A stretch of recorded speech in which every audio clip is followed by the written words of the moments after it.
కడప జిల్లాలో జరిగే టీడీపీ మహానాడు సభకు పెద్ద ఎత్తున కార్యకర్తలు తరలివస్తున్నారు. కిలోమీటర్ల నుంచి బైక్ నడుపుతూ దివ్యాంగులు మహానాడు వేదిక ప్రాంగణం బాటపట్టారు. మహానాడు అంటే మాకు పెద్ద పండుగని, ఎంత దూరం నుంచైనా మహానాడుకు మేము ఖచ్చితంగా హాజరవుతామని వారు చెప్తున్నారు. చంద్రబాబు పాలన అంటే తమకెంతో సంతృప్తి అంటున్న దివ్యాంగుల వద్ద నుంచి మరింత సమాచారం మా ప్రతినిధి సుధీర్ అందిస్తారు. తెలుగుదేశం పార్టీ మహానాడు సభకు మేము సైతం అంటూ కూడా దాదాపుగా 100 కిలోమీటర్ల నుంచి కూడా పూర్తిస్థాయిలో వికలాంగులు అయితే కనుక కడపకు రావడం జరిగింది. అయితే దాదాపుగా మహానాడు సభకు బయలుదేరుతున్నారు. అయితే మనతో పాటు కొంతమంది వికలాంగులు ఉన్నారు, వాళ్ళని అడిగి తెలుసుకుందాం. ఎక్కడి నుంచి వచ్చారు, ఏంటి దాని పైన వాళ్ళు ఉన్నారో తెలుసుకుందాం. అన్న, ఏంటి మహానాడు సభకు ఎక్కడి నుంచి వస్తున్నారు, ఏంటి అసలు ఎప్పుడు బయలుదేరారు మీరు? అసలు మేము తెల్లారు 5 గంటలకు బయలుదేరినామన్నా. మదనపల్లి, అన్నమయ్య జిల్లా మదనపల్లి నుంచి వస్తాను. మేము వచ్చే అన్నమయ్య రాయచోటి నాది. మదనపల్లి నుంచి కొందరు ఉన్నారు అన్న. ఇది ఏంటంటే మాకు ఒక పండగ వాతావరణం లాంటిది.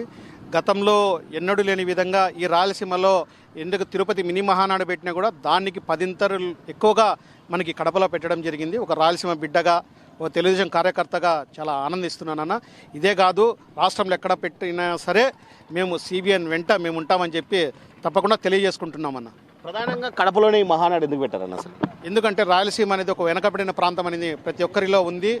దాన్ని ఎప్పుడు చూసినా కూడా ఇక్కడ అక్కడ అనేది ఒక మనకు నిరాశ ఉంది అనేది. మన వెనకబడిన ప్రాంతం అని చెప్పి చాలామంది కూడా అనుకున్నారు, పెట్టారని చెప్పి వాళ్ళ కళలను నిజం చేస్తూ ఈరోజు కడప పోలిట్ బ్యూరో సభ్యుడు, కడప ఎమ్మెల్యే అయినటువంటి మేడం రెడ్డప్ప గారు, మాధవి మేడం, వాళ్ళ ఫలితం వల్ల ఇది కడపకు ఈ మహానాడు రావడం జరిగింది.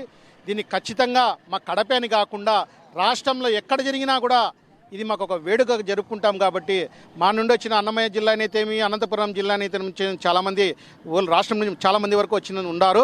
కాకపోతే మాకు ఇది ఒక పండగ వాతావరణం అంటున్నాను. అన్న, మీరు చెప్పండి, ఎక్కడి నుంచి వచ్చారు, ఏంటి అసలు తెలుగుదేశం మహానాడు ఎందుకు మీకు అంటే అంత ప్రీతి, ఏంటి అసలు చెప్పండి? అనంతపురం జిల్లా సింగనమల కాన్స్టిట్యున్సీ నుంచి వచ్చాను. నిన్న సాయంత్రమే వచ్చాను నేను. ఈరోజు మా సహచర మిత్రులతో కలిసి మీటింగ్ దగ్గరికి పోవడం జరుగుతుంది. మహానాడు అంటే మాకు ఇది ఒక పండగ వాతావరణం. ఇట్లా పండగతో పోల్చుకుంటాం మేము అంతా కలిసి. మా వికలాంగులకైతే తెలుగుదేశం చేసినంత మేలు ఏ పార్టీ చేయలేదు కాబట్టి మేము పార్టీని నమ్ముకొని ఉన్నాం. మామూలుగా 3000 పెన్షన్, 6000 పెన్షన్ చేశాడు చంద్రబాబు ఇచ్చిన మాట ప్రకారం. అది మా వికలాంగులంటూ ఒక ప్రత్యేక స్థానం గుర్తించిన పార్టీగా తెలుగుదేశం చరిత్రలో నిలిచిపోతున్నదా అనేది మా నమ్మకం. కడప అంటే జగన్ అడ్డా అంటారు, అలాంటి జగన్ అడ్డాలో కూడా మహానాడు పెట్టడం జరిగింది. మీరు ఎలా ఫీల్ అవుతున్నారు? రాయలసీమలోనే దాదాపు 52 సీట్లు ఉంటే 48 సీట్లు తెలుగుదేశం పార్టీ గెలుచుకోవడం జరిగింది. ఇంతటి ఘన విజయాన్ని ఇచ్చిన జనానికి పార్టీ నుంచి ఎటువంటిది సంతోషం ఇయ్యాలా అని చెప్పి ఆలోచన చేసుకొని చంద్రబాబు గారు ఇక్కడ పెట్టడం జరిగింది.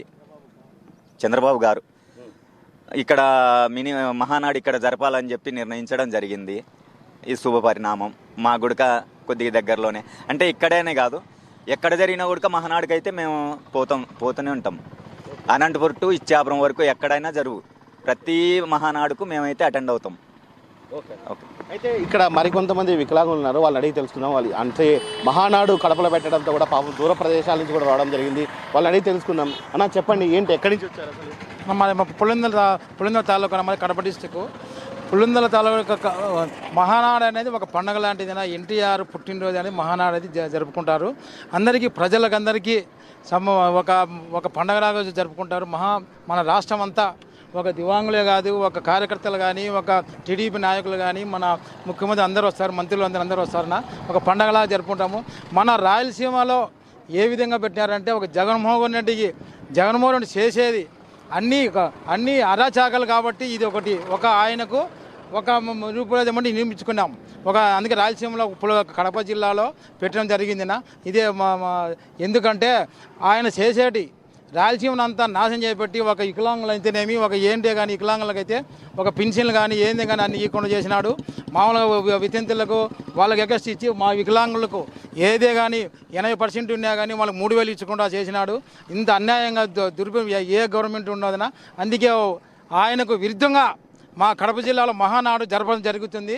ఇది ఆయన పొన్న.